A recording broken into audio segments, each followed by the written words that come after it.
Kita ulas lebih lengkap soal program diskon ala Prabowo ini, seberapa efektif dapat mendorong aktivitas perekonomian di masyarakat. Kita ulas bersama pakar ekonomi UI, Telisa Aulia Valianti, dan anggota Komisi 11 DPR RI dari fraksi Partai Demokrat, M. Fatih. Selamat malam, Mas Fatih. Bu Telisa. Selamat malam. Selamat malam, Pak Fatih, selamat malam. Ya, saya mau ke Bu Telisa dulu. Bu Telisa, kalau dilihat dari programnya Pak Prabowo ini BSU 150.000 untuk 2 bulan, berlaku untuk Juni dan juga Juli. Artinya nanti keseluruhan yang akan mendapatkan bantuan upah ini, subsidi upah ini adalah sebesar Rp300.000. Nah, menurut Ibu sendiri dalam Rp300.000 selama 2 bulan bantuannya, ini cukup nggak sih untuk mendorong perekonomian kita? Ya, jadi kalau kita lihat cukup atau tidak cukup dalam konteks ini kan jadi lebih baik ada daripada tidak ada sama sekali ya. Memang kalau kita lihat secara nominal angka 150.000 ini tentu relatif kecil seperti itu ya. Namun karena ini memang kondisi kita sedang membutuhkan sekali stimulus yang ada, menurut saya itu bertahap sebagai awalan akan sangat membantu seperti itu. Jadi kalau dihitung secara simulasi kepada pertumbuhan ekonomi, stimulus-stimulus yang sudah dikeluarkan oleh pemerintah 6 paket ini ya itu bisa maksimum berkontribusi pada pertumbuhan ekonomi sebesar 0,1% seperti itu kira-kira ya dari simulasi yang kita lakukan. Tapi kita belum memecah sih per satu-satu, tapi kalau digabung keseluruhannya kira-kira simulasinya kontribusi terhadap PDB-nya itu adalah 0,1%. Oke, kalau dari DPR sendiri, Mas Fatih, kalau tadi dilihat kan oke, mungkin tidak terlalu besar, tapi kemudian yang penting ada, dan kemudian juga ada kan paket-paket atau stimulus-stimulus lainnya. Nah ini memang semuanya akan digelontorkan selama bulan Juni, Juli, 2 bulan saja atau gimana Mas Fatih? Iya, memang ini kita harapkan akan menjadi sebuah program yang bisa diteruskan oleh pemerintah, karena mengingat program ini sangat baik. Jangan dilihat 300.000-nya per orang, tetapi penerima bantuan yang kurang lebih sekitar 17 juta orang ini akan memberikan dampak, diharapkan akan memberikan dampak ekonomi khususnya di level yang paling bawah.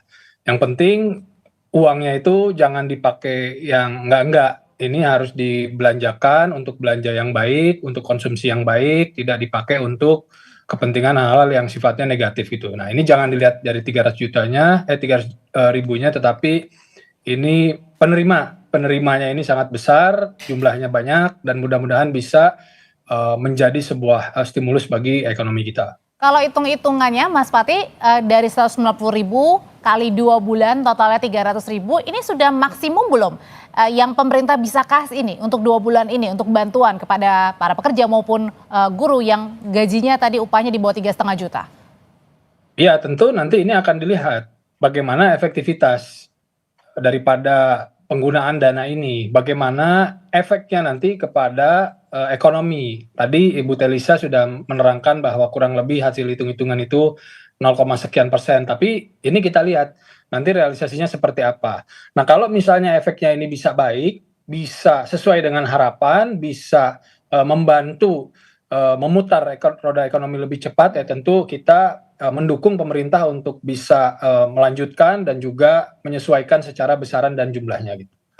Oke, Bu Telisa, sebenarnya kan bukan hanya BSU saja ya, tapi ada stimulus lainnya, ada diskon untuk tarif tol, moda transportasi, termasuk juga kembali ada subsidi ini ya, listrik ya, PLN. Nah, tapi kalau yang kita lihat kemarin berkaca dari paket-paket ekonomi jelang Lebaran, kan ada juga tuh diskon-diskon tarif tol, diskon moda transportasi. Nyata-nyatanya ini tidak mampu meningkatkan daya beli masyarakat. Lalu pertanyaannya apa yang bisa membuat paket subsidi atau stimulus di bulan Juni-Juli ini bisa berbeda dan membuat pergerakan ekonomi juga berbeda dibandingkan sebelumnya?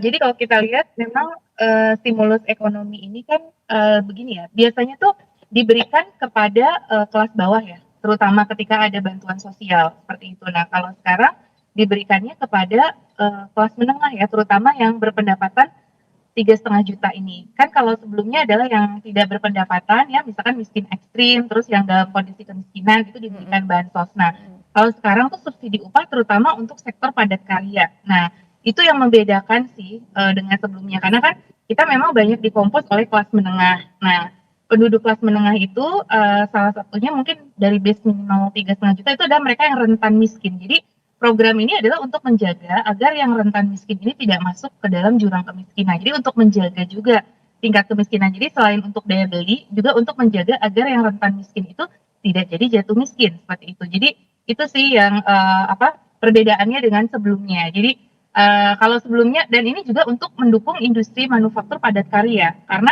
di situ kan dibilang subsidi upah untuk sektor padat karya, karena padat karya kita ini manufakturnya kan belakangan ini banyak kendala gitu ya dari sisi PHK-nya dan lain, makanya itu Tapi sekarang bisa didorong membantu lagi. nggak sih menurut Bu Telisa sendiri dengan 6 subsidi?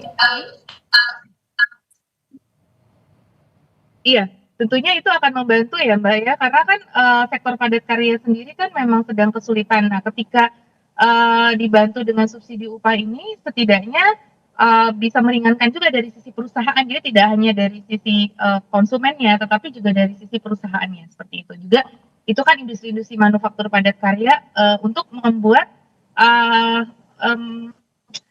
daya beli dari manufaktur itu sendiri, dan juga bagaimana mereka bertahan di perusahaan gitu ya. Jadi untuk perusahaan sendiri tentu ini akan sangat membantu ya.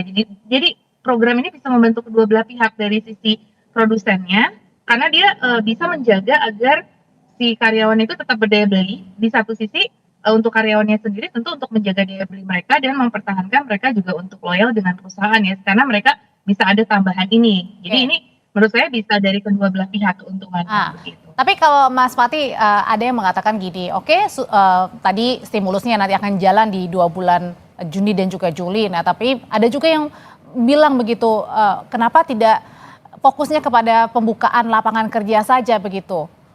Jadi tidak hanya fokus kepada tadi subsidi, kemudian juga pemberian bantuan upah begitu kan, yang untuk menyokong roda perekonomian masyarakat menengah, juga mereka yang nyata-nyatanya sekarang banyak yang terkena PHK, susah mencari kerja, job fair juga ini banyak di mana-mana, tapi belum tahu nih menyerap berapa banyak para pencari kerja.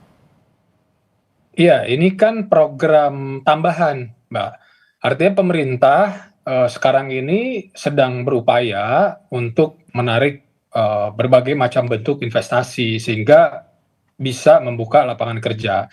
Namun demikian, ini adalah program stimulus ini adalah program tambahan yang diharapkan untuk menjaga para kelas pekerja itu yang memang sekarang sudah memiliki pekerjaan, tadi diterangkan juga, sehingga mereka bisa memiliki kemampuan yang lebih baik, yang penting dananya ini dipergunakan untuk konsumsi hal-hal yang baik gitu. Ini jangan dipakai yang enggak gitu. Oke. Nah, jadi berarti nggak boleh dananya dipakai untuk libur gitu, karena kan bertepatan nih Juni Juli anak-anak udah mulai libur sekolah.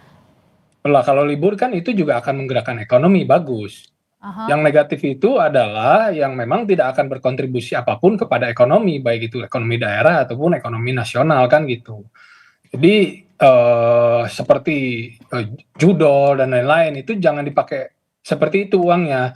Uangnya ini dipakai belanja di kampung, belanja di warung, belanja di desa gitu. Nah ini akan menggerakkan ekonomi di bawah. Nah tadi menjawab pertanyaan Mbak terkait dengan pembukaan lapangan kerja, ini terus-menerus dilakukan. Berbagai macam langkah ini sedang diupayakan oleh pemerintah dan kita mudah-mudahan akan bisa melihat hasilnya beberapa waktu ke depan. Bu Telisa, kalau diluncurkannya pada bulan Juni-Juli, kan memang dalam waktu dekat, kemudian juga menuju ke triwulan kedua juga ya, untuk menjaga kestabilan ekonomi kita. Nah, tapi kan di bulan Juni-Juli ini banyak juga yang anak-anak sudah mulai liburan. Tapi juga satu sisi mereka juga harus menghadapi untuk biaya pendidikan kan. Nah, ini gimana nih dengan stimulus yang ada? Masih di mute, Bu? Oh iya, maaf. Jadi ini memang menarik sekali Mbak, kebijakan ini kebetulan momentumnya pas. Ada 2 momentum. Yang pertama adalah pengumuman PDB nanti triwulan 2. Itu kan PDB triwulan 2 itu April, Mei, Juni. Nah, terus kemudian, jadi ini untuk mencapai target PDB juga, karena kan PDB 1 kita kan agak low. Nah, oleh karena itu untuk mengejar di kuartal 2 kita kejar nih. Nah, salah satunya dengan stimulus-stimulus ini, supaya pertumbuhan ekonomi kita bisa lebih dari 4,87. Syukur-syukur bisa 5% seperti rata-rata yang selama ini kita capai. Nah, yang kedua, ini ada momen seasonal. Seasonalnya itu adalah bersamaan dengan anak sekolah. Jadi, ini juga harapannya tadi seperti ya mendukung yang disampaikan oleh Pak Fatih ya, bahwa sebetulnya ini momentum ini buat belanja hal yang positif. Nah, belanja hal yang positif itu juga bisa mendukung anak-anak sekolah untuk biaya pendidikan. Karena kan kita tahu salah satu yang membebani masyarakat ini juga dari biaya pendidikan. Nah, biaya pendidikan ini harapannya bisa terbantu dengan, karena kan gini, kalau PNS kan ada gaji ke-13. Selama ini kadang-kadang ada kecemburuan atau keirian dari non-PNS, itu enak ya kalau PNS anak sekolah dijamin oleh adanya gaji ke-13. Nah, ini di private sector, yaitu ya salah satunya di industri manufaktur padat karya, itu untuk karyawan-karyawannya ini juga kita dukung dengan program ini gitu kan, berarti untuk biaya pendidikan juga. Jadi alokasinya memang tadi kan rumah tangga Apa juga harusnya pasti diperlebar punya nggak sih Bu rasional. Telisa? Kan tadi kan memang sudah dibilang bahwa di bawah 3,5 juta ya untuk guru, untuk para pekerja begitu. Nah, apakah harus dilebarkan lagi kategori yang bisa menerima bantuan nih, supaya tidak hanya di bawah 3,5 saja nih, karena kan masyarakat menengahnya juga banyak sekali di sini. Iya, ketika memilih itu namanya biasanya pemerintah melakukan tes yang namanya proximin test, seperti sama waktu misalkan kemiskinan siapa yang eligible, menentukan eligibility itu pasti ada suatu proximin testnya terlebih dahulu. Jadi ini saya yakin pemerintah juga sudah ada semacam proximin testnya, kelas mana, karena biasanya kan pendapatan dibagi beberapa desil ya, desil 1 sampai desil 10. Nah, itu nanti dilihat nih desil mana yang punya impact kepada pertumbuhan ekonomi. Jadi saya rasa ini bertahap, sama kayak diskon listrik, tadinya cuma mau 2 bulan, nanti ada evaluasi kembali. Jadi saya yakin nanti dari pemerintahan juga bersama-sama dengan DPR akan memutuskan, nanti evaluasi dulu nih, apakah perlu diperlebar atau enggak. Satu, nanti tergantung hasil evaluasi tersebut, oh ternyata ini masih kurang, masih perlu ditingkatkan, nanti menerima juga masukan dari masyarakat pastinya. Terus kemudian yang kedua, nanti dari respon masyarakat kan pasti tadi ya, again ada masukan-masukan. Terus yang ketiga yang pasti adalah ketersediaan APBN-nya. Kalau diperlebar kan otomatis APBN yang harus dikeluarkan lebih besar nih dari sisi funding. Nah, nanti kan akan melihat nih kemampuan APBN seperti apa, defisitnya supaya tetap terjaga dan sebagainya. Jadi kalau menurut saya ini kita lihat dulu nih, nanti ke depannya sangat terbuka harusnya untuk evaluasi dan perbaikan atau pengembangan lebih lanjut. Berbicara soal kemampuan APBN kita nih, Mas Fatih, apakah 300.000 ini sudah maksimal banget? Kalau kita lihat sebelum-sebelumnya kan di era pemerintahan sebelumnya ada bantuan 300.000, kemudian di masa Covid juga bahkan 2 kali lipat lebih besar. Kalau dari sisi kemampuan tentu saja ada kemampuan, namun mana yang lebih efektif? Ketika penggunaan APBN ini mana yang akan berefektif, mana yang akan lebih bisa untuk membantu memacu economic growth. Nah, makanya ini saya pikir menjawab pertanyaan tadi, ini sangat mungkin untuk dilebarkan, sangat mungkin untuk dilakukan penambahan, disertakan parameter-parameter lainnya. Namun di awal ini saya pikir kita harus apresiasi ikhtiar pemerintah di dalam rangka untuk menjaga kelas ekonomi tertentu sehingga tidak jatuh ke bawah. Ini adalah sebuah support, ini adalah sebuah hal yang sangat baik kita dukung, dan mudah-mudahan ke depannya bisa sesuai sasaran, bisa sesuai dengan apa yang direncanakan, dan mudah-mudahan efektif untuk bisa berkontribusi kepada pertumbuhan ekonomi. Oke, Mas Fatih, khusus untuk tadi BSU, kalau misalnya bantuan langsung tunai kan sudah ada data-datanya. Tapi kalau misalnya untuk subsidi upah nih, bantuannya gimana cara tahu bahwa oh ini loh orang yang tepat sasaran? Kan sudah teridentifikasi kurang lebih kelas pekerja yang jumlahnya ada sekitar 17 juta orang. Nah ini gimana nih, yang prioritasnya mana dulu, di mana?